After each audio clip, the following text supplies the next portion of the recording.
레위기 5장 15절과 18절 두 절만 제가 봉독하겠습니다. 누구든지 여호와의 성물에 대하여 부지 중에 범죄하였으면 여호와께 속건제를 드리되 내가 지정한 가치를 따라 성소의 세겔로 몇 세겔 은에 상당한 흠없는 순양을 양떼 중에서 끌어다가 속건제로 드려서 18절 그는 내가 지정한 가치대로 양떼 중 흠없는 순양을 속건제물로 제사장에게로 가져갈 것이요 제사장은 그가 부지 중에 범죄한 허물을 위하여 속죄한 적 그가 사함을 받으리라. 아멘. 지난 시간에 말씀드린 속건제물, 속건제는 하나님께 대한 성물 그리고 사람과 사람의 관계에 손해를 끼친 것에 대해서 배상하는 것인데 속건제물은 얼마를 배상한다 그랬죠? 기억하시는 분요? 예? 예? 몇 프로? 예, 원금 100%와 또 얼마를 더한다고요? 20%를 더한다고 했습니다. 오늘 깜빡하면 저희들이 교회에 속건제물을 바칠 뻔했습니다. 아까 오예배 마치고 서장로님이 아내에게 사례비를 줬는데 받을 금액보다 더 많이 들어왔던가 봅니다. 얼마인지는 모르겠지만 제 아내가 그걸 발견하고 장로님 더 많이 주셨는데요. 그래서 그 자리에서 많이 들어온 걸 빼가지고 도로 돌려드렸거든요. 만약에 이거 따까마시 했으면 원금하고 20% 더 보태가지고 목사가 하나님께 속건제물을 바칠 뻔했습니다.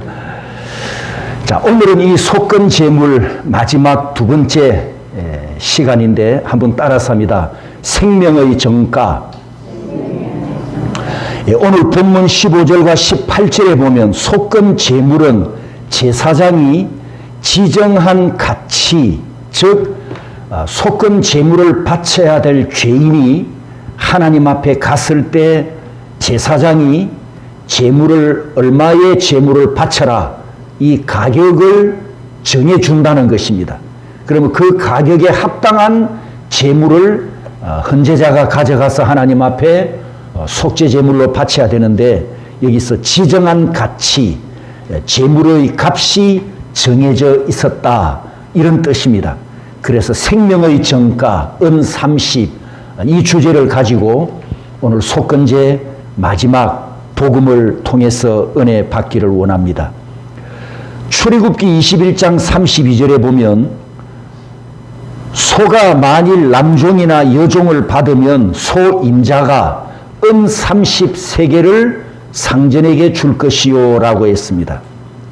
지난주일 제가 정정을 할 게 있습니다. 지난주의 1세겔은 그때 당시 노동자 4일 품삯이라고 했는데 제가 다시 자료를 찾아보니까 1일 품삯이었습니다.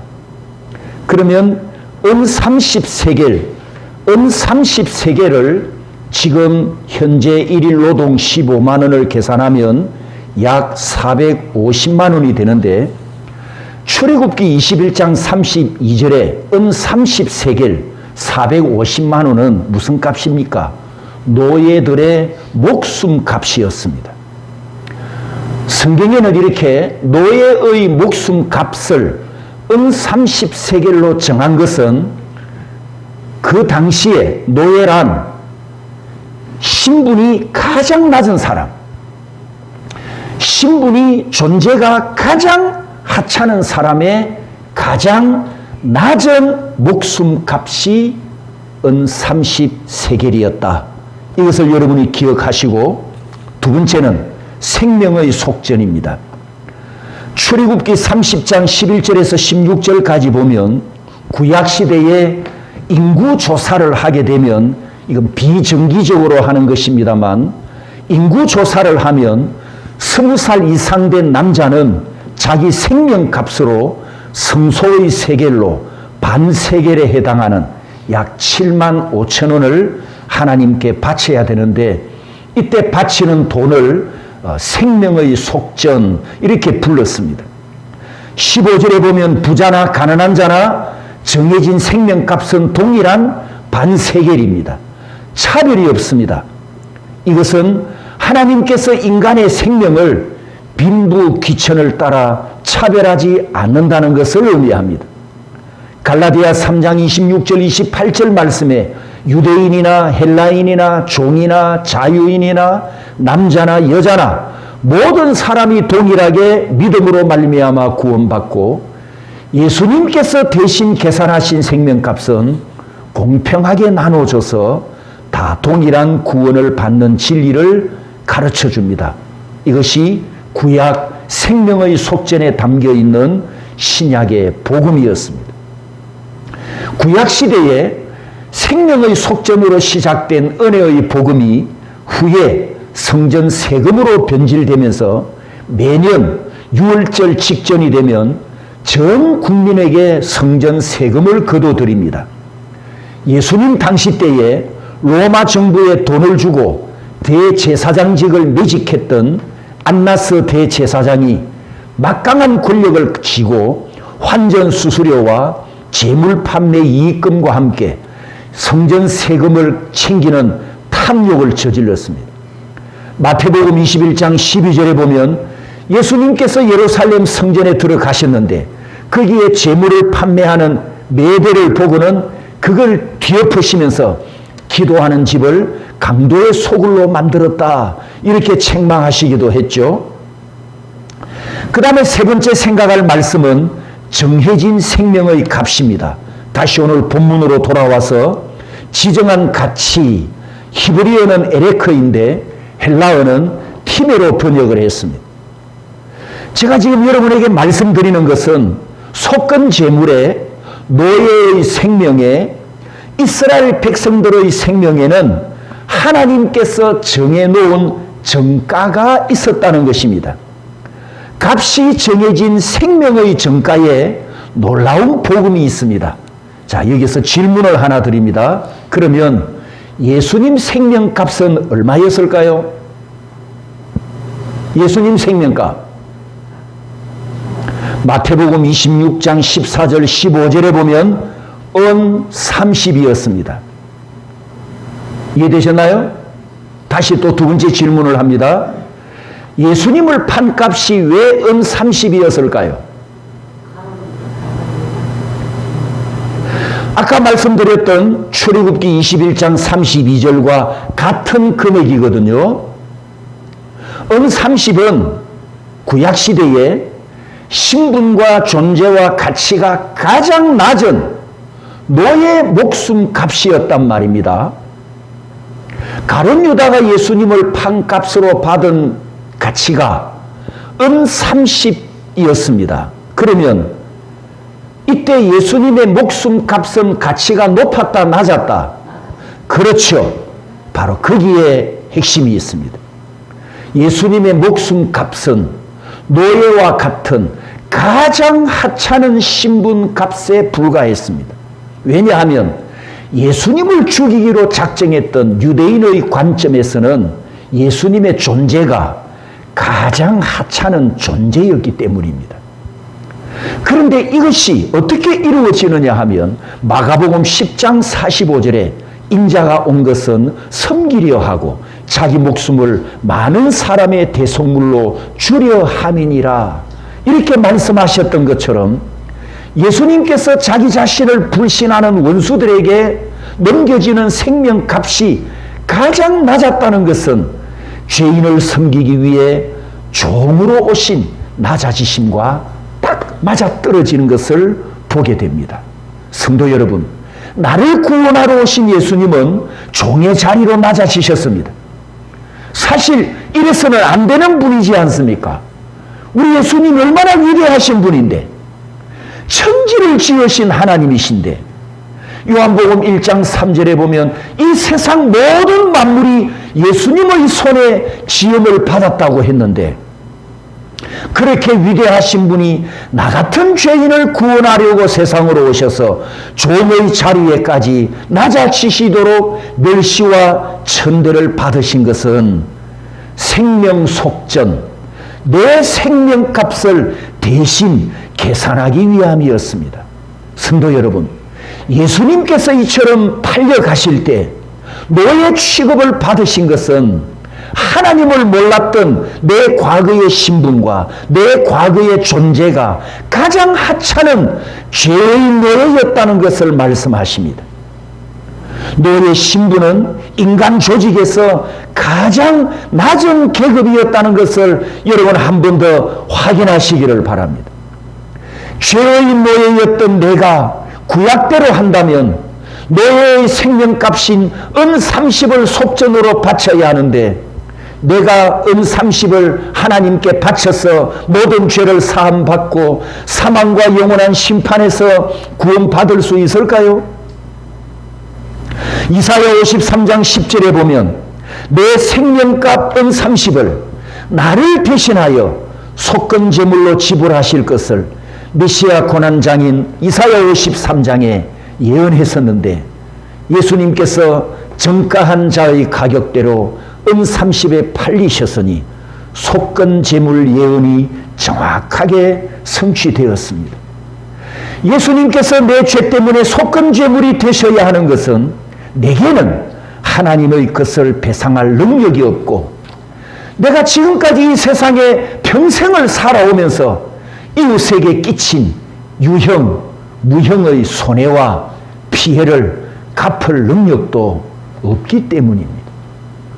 내가 지금까지 이 세상을 살아오면서 하나님의 영광에 손해를 끼친 것은 내가 무엇을 가지고 가서 어떻게 다 갚을 수 있겠습니까?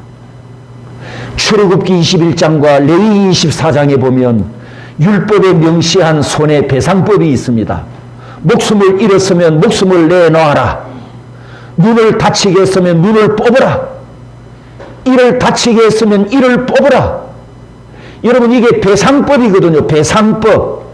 이 배상법대로 내가 피해를 끼친 하나님께, 내가 피해를 끼친 타인에게 이거 다 갚을 수 있습니까? 여러분, 갚을 수 있습니까? 지금까지 살아오면서.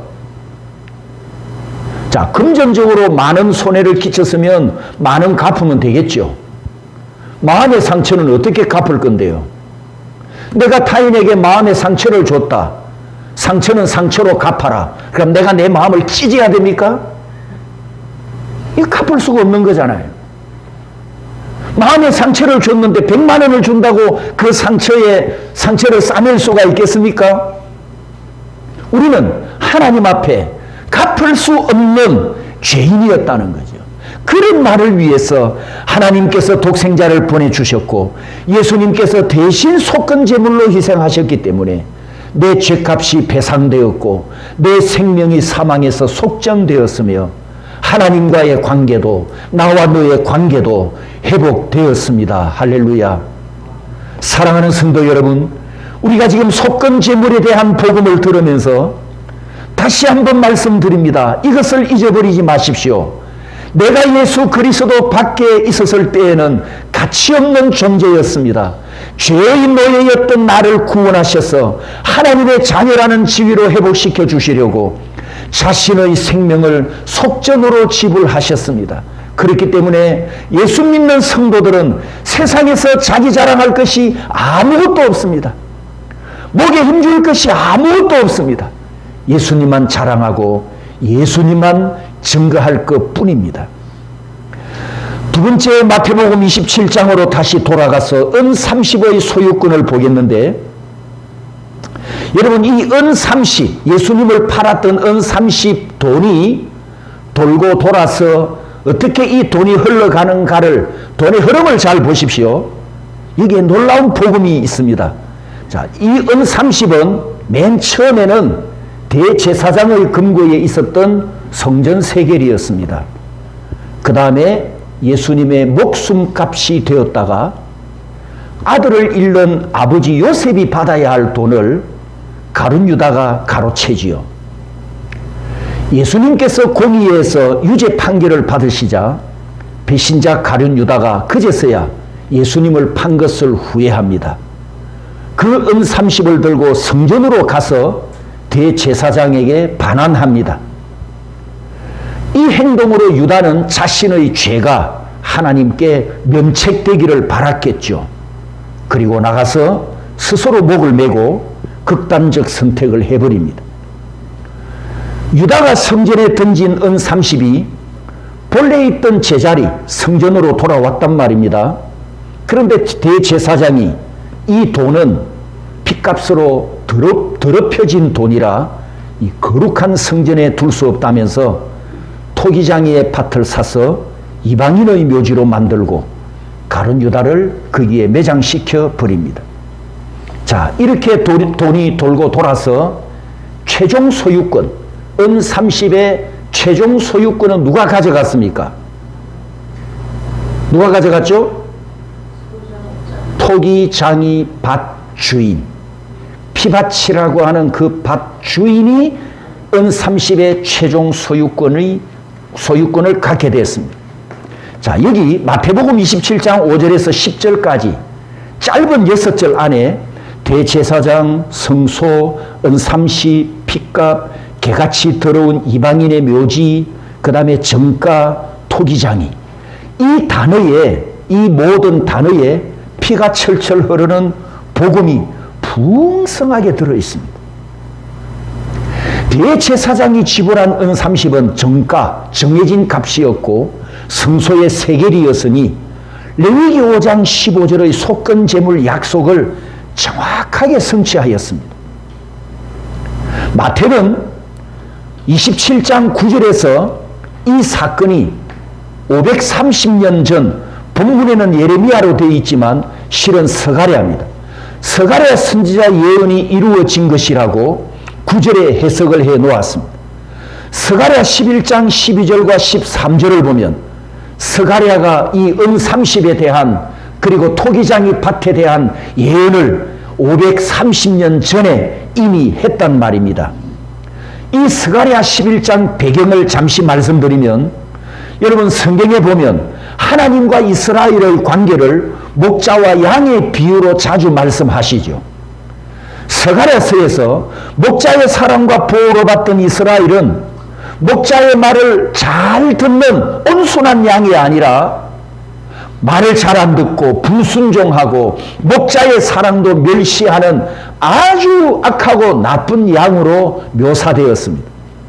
결국 목자이신 하나님은 말을 안 듣는 이 양을 버리기로 작정을 하면서 이스라엘 백성들에게 내가 너희들에게 그동안 목자로 수고했으니까 내 품삯을 다오, 이렇게 요구를 합니다.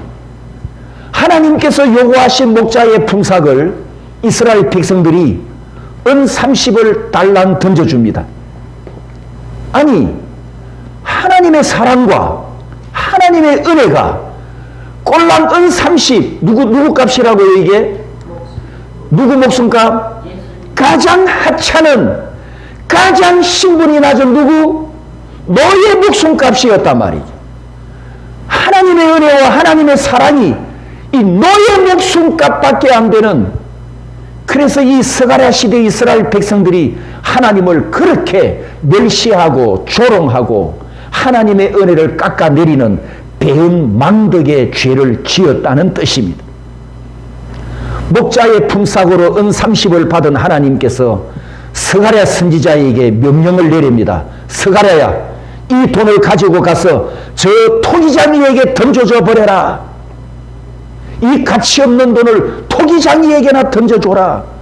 그래서 13절에 보면 여호와의 전에서 은 30을 꺼내 토기장에게 던졌다, 이렇게 말씀하고 있습니다. 자, 이 말씀 속에, 스가랴 11장에 있는 이 말씀 속에 하나님의 은혜를 거부하는 것과 예수님 시대에 메시아를 거부하는 것이 일치가 됩니다. 하나님의 은혜의 가치를 은 30으로 깎아내린 것과 예수님의 가치를 은 30에 팔아먹고 계산하는 것, 여기에 또 일치가 됩니다. 스가랴가 토기장이에게 돈을 주기 위해서 성전에서 은 30을 꺼낸 것과 예수님을 판값을 대제사장이 성전 금고에서 꺼낸 것이 또 일치가 됩니다. 그리고 두 돈의 방향이 마지막 목적지가 누구라고요? 토기장이에게 갔습니다. 그러면 이 스가랴 11장에 있는 이 예언이 마태복음 27장에 와서 정확하게 이루어지고 성취된 것을 우리가 보게 됩니다. 세 번째입니다. 이제 결론을 말씀드립니다. 제가 지금까지 말씀드린 내용은 딱 한마디로 목숨값이 정해져 있었다. 생명의 정가라는 주제였습니다. 이제 결론으로 6가지를 정리해서 여러분에게 말씀을 드립니다. 첫 번째는 구약의 속전이 신약의 대속으로 성취되었습니다. 구약의 30은 사람의 생명을 잠시 보존하는 데 쓰였지만 예수님이 30에 팔리신 보혈의 가치는 영원한 대속의 시작이자 완성이었습니다. 가치 없는 인간의 생명을 예수님께서 자신의 보혈로 값주고 영원히 나를 사셨습니다. 두 번째는 가장 낮은 값이 역설적으로 가장 높은 값이 되었습니다. 가룟 유다와 대제사장과 유대인들은 하나님의 아들 메시아로 오신 예수 그리스도를 팽개쳤고 그 목숨값까지 가장 낮은 노예값으로 팔리도록 했으나 하나님의 구속 계획은 가장 높은 가격, 가장 가치 있는 값이 되게 하셨습니다. 30에 정가된 단 한 분의 생명값이었지만 그 피값으로 온 인류의 죄를 대속하셨고 누구든지 예수님을 믿기만 하면 구원받는 값으로 선불로 지불하셨으니 예수님의 피값은 천하보다 귀할 뿐 아니라 정가를 한정할 수 없는 보배로운 가치, 보혈의 가치가 되게 하셨습니다. 할렐루야. 세 번째, 율법을 성취하셨습니다. 유다에게 30을 지불한 대제사장은 구약 대표자이고 율법의 대표자이기도 합니다. 구약 대제사장은 죄인을 판단하고 정죄하기는 하지만 그 죄인을 구원하지는 못합니다.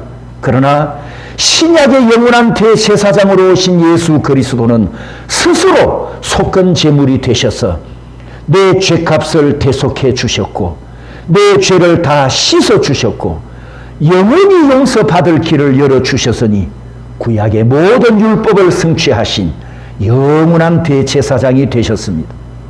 네 번째, 마태복음 27장 6절에 예수님을 판값 30을 대제사장이 무엇이 중에 이렇게 말합니다. 피값이다. 피값이라 말하므로 이것은 결국 예수님의 죽으심을 피 흘림의 희생으로 인정하게 되는 결과가 되었습니다. 자기 자신은 예수님을 사형한다고 판결했으나 결국 예수님의 죽으심을 구속사의 큰 사건임을 인정하게 되었다는 거죠. 다섯 번째, 아겔다마에서 이방인 구원이 성취되었습니다. 사도행전 1장 19절을 보면 예수님께서 승천하신 후에 12제자들과 성도들 120명이 마가의 집에 모여 열흘 동안 기도회를 시작하지 않습니까? 그 기도회를 시작하면서 첫 번째 토의하고 다루었던 안건이 바로 피박, 아겔다마에 묻힌 유다의 권리를 박탈하는 건이었습니다. 그는 예수님의 제자 될 자격이 없다. 그래서 제자의 권리를 다 박탈해 드리고 다른 제자를 제비 뽑기를 해서 뽑지요. 자, 이때 첫 번째 신약교회가 모여서 첫 번째 다룬 안건이 바로 피박, 아겔다마와 관련 있는 유다의 권리 박탈인데 제가 한 번 더 사진을 보여드립니다. 밑에 보고 계시는 이 사진이 2016년 벌써 9년 전이네요. 제가 이스라엘에 가서 찍은 사진인데 이 사진을 찍는 제가 서 있는 장소가 어디냐 하면 가야바 대제사장 집 옥상입니다. 가야바 대제사장 집 옥상에 뷰가 있어서 이 아겔다마 밭을 내려다 볼 수 있었는데 요 네모 박스 안에가 가룟 유다가 목을 메고 죽은 것으로 추정되는 지역입니다.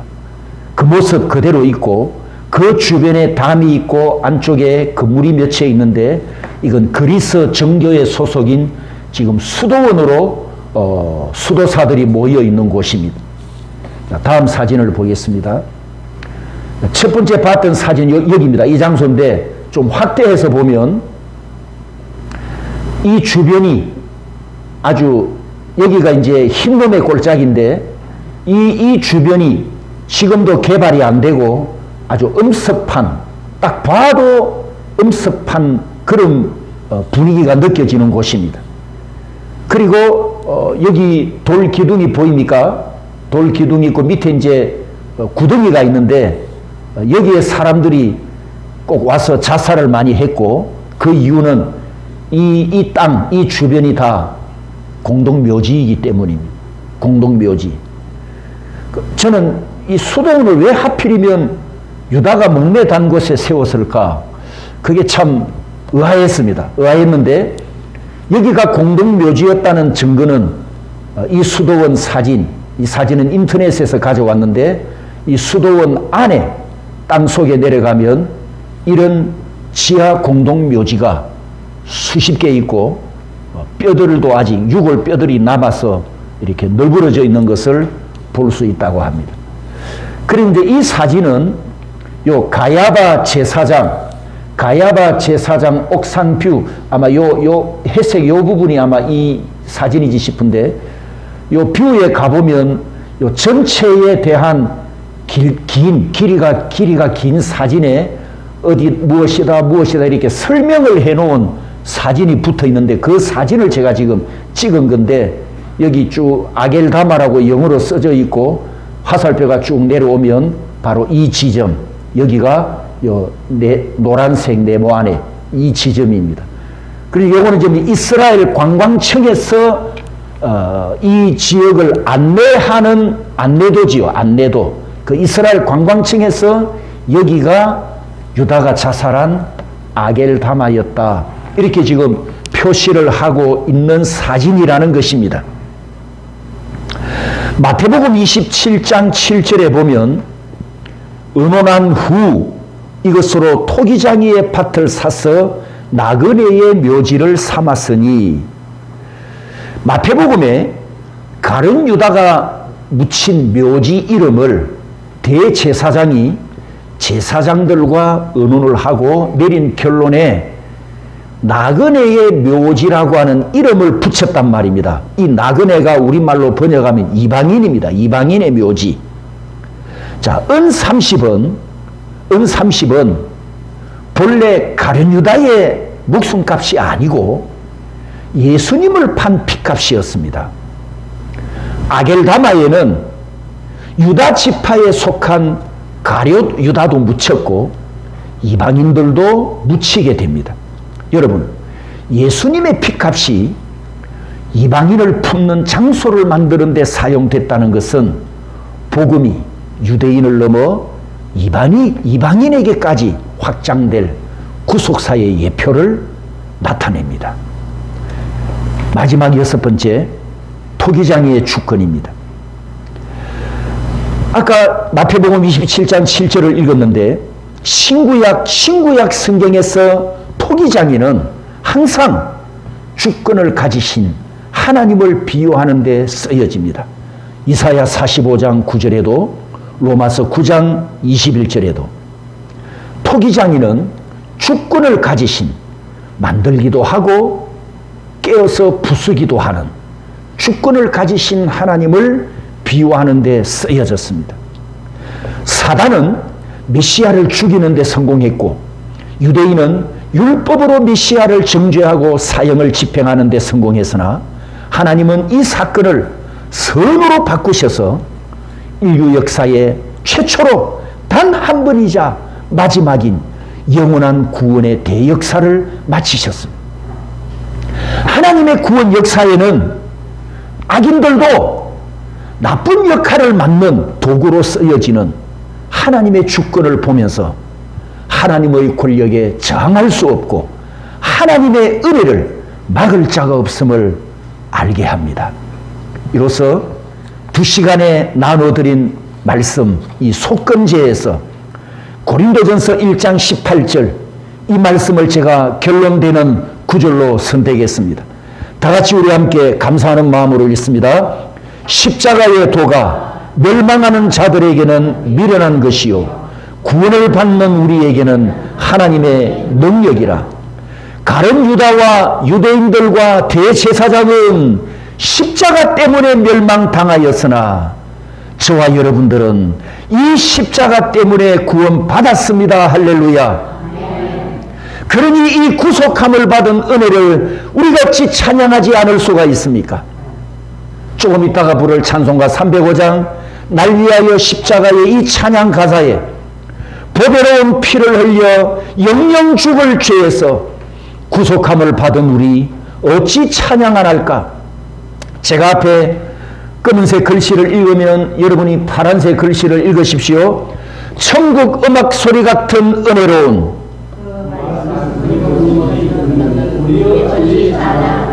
매일 깨어서 기도하고 주님만을 기다리니 어찌 찬양 안 할까? 할렐루야. 예, 이 찬양하고 우리가 통성기도 하도록 하겠습니다.